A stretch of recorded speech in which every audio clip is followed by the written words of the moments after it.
turabasuhuza kandi tubaha ikaze kuri Philohope. Twizere yuko muri amahoro, twizere yuko muguwe neza aho muri, kuko ibyo nibyo tubifuriza. Niba kandi atari ko bimeze, mukomere mwihangane, ntabwo ibibi bihoraho. Tujye kubagezaho inkuru ibabaje y'impanuka yabaye ejo mu gihugu cy'Ubuhinde. Ni impanuka y'indege. Indege ya Air India yari ihagurutse ahitwa Ahmedabad mu Buhinde, mu burengerazuba bw'Ubuhinde, igana i London kuri airport ya Gatwick i London mu Bwongereza. Iyo mpanuka rero ikaba yarahitanye abari bayirimo muri iyo ndege abantu 241. Harokotse umuntu umwe wenyine. Ni ukuvuga ngo bose hamwe bari 242, harokoka umuntu umwe. Mwakwibaza mutese byagenze gute? Turaza kwibasobanurira. Ikindi turaza no kubasobanurira n'abandi bapfuye, kuko hari abandi bagera ku 8 batari bari muri iyo ndege nabo bapfuye. Iyo Air India nimero ya vole yayo cyangwa se ya flight ni AI 171. Buri ndege uko ugiye kugenda ijya ahantu ihabwa nimero, ari nimero ihabwa. Ni ukuvuga ngo aho igiye hose bifite nimero, iyo nimero ijyana naho ihaguruka ndetse naho igiye. Iyo nimero rero buri ndege ihabwa iyo nimero igaragaza aho igiye, niko bigenda. Iyi rero yari AI 171, yari ihagurutse kuri aeroport ya Ahmedabad, airport yitwa Ahmedabad Sardar Vallabhbhai Patel International Airport. Sinzi niba mbisobanuye neza. Yahagurutse saa 7:39, yagomba kugera mu Bwongereza saa 12:25. Imaze guhaguruka yatakaje sinyale, hanyuma iza kugwa ahantu bita muri Megani Nagar, nagace gatuwe n'abaturage. Ahantu yitwa Megani Nagar ni nka quartier yari ituwemo n'abaturage, niyo indege yaguye. Kuko website ya Flight Radar 24 yagaragaje ko iyo ndege yatakaje sinyale mu gihe kitageze no ku munota umwe imaze gufata ikirere. Ni ukuvuga ngo imaze gufata ikirere mu gihe kitageze no ku munota umwe yasitakaza sinyale. Ibyo bisobanuye iki? Ibyo bisobanuye yuko radari niyo ifata sinyale z'indege. Noneho habaho ikintu cyitwa control tower cyangwa se tour de control. Iyo tour de control muzayibona abagera ku bibuga by'indege n'akazu karekare cyangwa se n'inzu ndende ibiri aho ngaho mu kibuga cy'indege, ibirimo abakozi babihuguriwe bafite ubumenyi mu kuyobora indege. Buri impamvu mubona n'indege zitagongana kenshi, abo babifitemo uruhare. Niyo iguha uburenganzira bwo kumanuka, umupilote kuvuga ngo manuka, nibwira abandi ngo mutegereze uyabanza amanuke mubone kugenda. Mbese nibo bayobora, nibo barimo kuyobora indege hariya ku kibuga mubona. Nibo batanga uburenganzira bw'indege kugenda cyangwa se kumanuka n'ibiki byose. Muri make rero iyo sinyale yaratakaye. Ku buryo radari itashoboye gukurikirana iby'iyo ndege. Ihita rero igwa, ikora impanuka. Sinyale yatakaye indege igeze nko muri metero 190 mu kirere, imaze kugera mu kirere.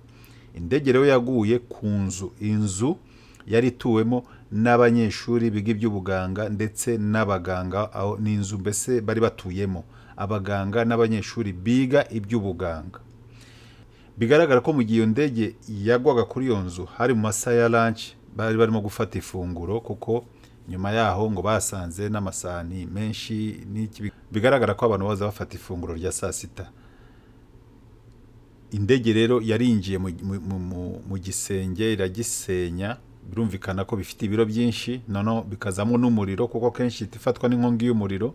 Iyo yafashwe n'inkongi y'umuriro mwinshi cyane, birumvikana ko ibyo nibyo byateye impanuka, kuko mu bapfuye hapfuyemo abanyeshuri 4, hapfamo n'abandi bavandimwe b'abaganga 4. Ni ukuvuga ngo bose hamwe bapfuye ku butaka n'abantu 8 biyongera kuri 241 bari mu ndege.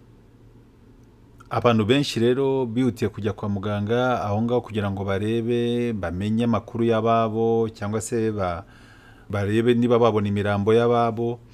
Ariko umwe mu baganga aravuga ati ntago ibintu byoroshye ubu ngubu ko twahita tubagezaho ayo makuru. mu bari bari kwa muganga mu mirambo yari harimo n'iy'abari bari mu ndege kenshi iba yarangiritse. Kenshi uba utashobora kumenya ngo uyu muntu utamurebesha amaso ngo umenye ngo uyu muntu yari umuntu uyu n'uyu, yari igitsina iki n'iki, byari bimeze gutya. Kenshi usanga imibiri iba yarangiritse ku buryo bisaba ko hakorwa icyo bita DNA. Uwo muganga rero yaravuze ati ko bagomba gukoresha DNA ahubwo basaba abari bafite ababo batekereza ko babaguye muri iyo manuka gutanga icyo bita DNA samples zabo kugira ngo barebe niba zimacinga cyangwa se niba zihura n'iyo mirambo, kugira ngo binabafashe kumenya ngo uyu niwe mubare nyakuri w'imirambo dufite, ndetse banamenye n'abo bavukanaga nabo cyangwa se ababakomokagaho cyangwa se abafitanye amasano yo mu muryango ya bugufi. Ni icyo ngicyo DNA n'ubundi maze, kandi kenshi nizo zikoreshwa mu manuka nk'izo ngizo. Impanuka imaze kuba birumvikana habaye ubutabazi bw'ibanze, haza abazimya umuriro, haza abaturage nabo barahaguruka babishoboye, bose barirukanka baje gutabara kureba niba hari abo bashobora kuba barokora, kuko urumva ko harimo ikibazo. Hari abari bari mu ndege, hari abari bari ku butaka. Ibyo byose byasabaga ubufasha mu by'ukuri, kandi abaturage baragerageje n'izindi nzego zibishinzwe kureba ko batabara, batanga ubutabazi bw'ibanze. Ni ibintu bibabaje rero cyane. Birumvikana Air India ikaba yaremeje ko mu ndege harimo abagenzi 242 barimo abatwara iyo ndege aribo bapilote, ndetse harimo n'abandi bakozi bakora mu ndege, abo tumenyere nk'aba hostess de l'air cyangwa se aba air hostesses cyangwa se aba cabin crew cyangwa flight attendants, bitwa mu buryo bwinshi cyane, ariko n'abakozi bari barimo. Abo bose barapfuye, harokoka umwe gusa mu bagenzi bari bayirimo. Ni indege yo mu bwoko bwa Boeing 787 akarongo karyamye 8. Ni ukuvuga ngo iyi ni indege bita Dreamliner. Ni imwe mu ndege nini cyane, ni imwe mu ndege nini cyane kandi mu by'ukuri zubatse neza, navuga yuko zigezweho, kandi iba ifite imyanya myinshi cyane y'abagenzi, kuko nk'ingi yari ifite imyanya yose hamwe 256, ariko urumva ko harimo abantu 242 muri iyo ndege. Abari barimo rero harimo 169 b'Abahinde, harimo Abongereza 53, harimo abo muri Portugal 7, harimo Umunyakanada 1, harimo nyine n'abakozi b'indege 12 bari barimo muri iyo ndege. Umuntu umwe wenyine, umugabo umwe niwe warokotse, witwa Vishwash Kumar Ramesh. Uyu akaba afite ubwenegihugu bw'Ubwongereza. Yari yicaye ku ntebe ya 11A, kuko intebe zo mu ndege ziba zifite imibare, kenshi iba ari imibare ariko ikurikiwe n'inyuguti. Ni imibare ikurikiwe n'inyuguti. Rero yari yicaye kuri nimero 11A. Uwo rero yararokotse. Twavuga ko ari nibitangaza, nibyo bya bitangaza bijya bivugwa. Iki nacyo ni kimwe mu bitangaza twavuga, kuba haba impanuka nk'iyo abantu bose bagapfa, wowe ukarokoka. Muraza kubona no mu mashusho yakomeretse mu buryo bugaragara, yakomeretse ariko ni muzima, arabasha kugenda, arabasha kuvuga, bazamuvura ibikomere, ubundi mu by'ukuri n'ibintu bitazatwara iminsi myinshi agakira. Abajijwe uko byagenze, nawe ubwo avuga yuko atiyumvisha uburyo ariho. Ati ntago numva uburyo nashoboye kurokoka iyi mpanuka. Nawe ubwe ntago abyumva, kandi koko nawe ubwawe ntago wabyumva, kuko niwe wavuga ngo n'ubuhanga yakoresheje. Ntago ari ubuhanga. Nawe avuga ati ntagombaga gupfa, mu by'ukuri nari ngiye gupfa, ariko ngira amahirwe mbasha gufungura amaso ndareba, nafunguye umukandara nari nambaye, ngerageza kugira gute, ngerageza gusohoka mu ndege. Agerageza gusobanura yuko igice yari yicayemo ntabwo ari cyo cyaguye, cyangwa se ntabwo ari cyo cyakubise kuri ya nzu, ntabwo ari cyo cyagonze ya nzu nababwiye yarimo abanyeshuri b'abaganga, cyangwa se bari ku inzu y'abaganga. Ntabwo igice yararimo cyagonze, kandi igice yararimo ngo cyari cyegereye hasi murabona inzu y'igorofa bifite hasi habanza aho winjirira, icyo gice cyari cyegereye aho ngaho. Yagiye kubona rero babona akantu k'akaryango gasa no kafungutseho gatoya k'indege, noneho ngo niko yagerageje kunyuramo, akanyuramo agira amahirwe abona avuyemo gutyo, nuko yarokotse. Uwo mugabo nuko yarokotse, nuko byagenze, ariko n'ubundi reka tubyite ko ari igitangaza, kubera ko n'ubundi nawe wenda yaza kwicara ahantu hagonze cyane cyangwa se hahise hagira ikibazo cyane, nawe ntabwo aba yararokotse mu by'ukuri. Mu ncamake nuko bimeze. Iyo ndege rero ya Boeing 787-8 Dreamliner ikaba yarakozwe hashize imyaka 14 yarakozwe, ku buryo hashize ibyumweru bigeze nko muri 6 Boeing yishimira uburyo iyo ndege kuva yakorwa cyangwa se kuva izo ndege zakorwa zimaze gutwara abagenzi bageze kuri miliyari, ubwo umubare w'abazigenzemo. Boeing yarimo kubyishimira, bivuze ko ubu ngubu nayo ubwayo iri mu gahinda gakomeye. Iperereza iyo ryakozwe barimo gushakisha icyatumye iyo mpanuka iba, hari ubwo basanga indege cyangwa se uruganda rwayikoze rwarabigizemo uruhare, wenda ari agakosa runaka kakozwe. Niyo mpamvu rero nabo ubu ngubu bafite ikibazo kugeza basobanukiwe neza n'iki cyabaye.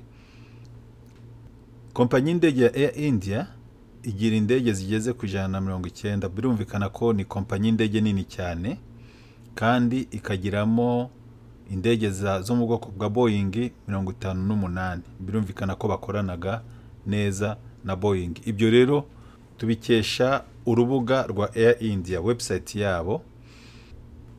Ikigo cya Boeing kikaba cyaravuze yuko ubu kirimo kuvugana n'ubuyobozi bwa Air India kugira ngo barebe uburyo babafasha. Birumvikana hari uburyo bw'ubufasha butandukanye, ariko bumwe muri ubwo nuko bagomba gukurikirana bakamenya byagenze gute, ikibazo ni ikihe.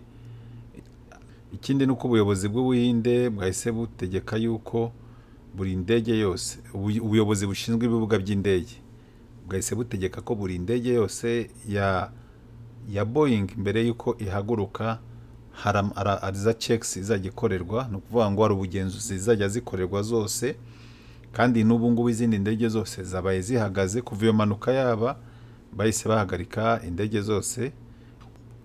Iyo habaye impanuka nk'izi ngizi hashyirwaho nimero ya telefone yashyizweho kugira ngo abantu bahamagare. Birumvikana imiryango baba bakeneye guhamagara kugira ngo bamenye amakuru y'ababo bimeze bite. Ikindi twabamenyesha muri aya makuru nuko hari ikigo cy'ishoramari gikomeye cyane mu Buhinde cyitwa Tata Group. Iyo Tata Group akaba ari nayo nyiri Air India, ni ukuvuga ngo Air India ni ya Tata Group.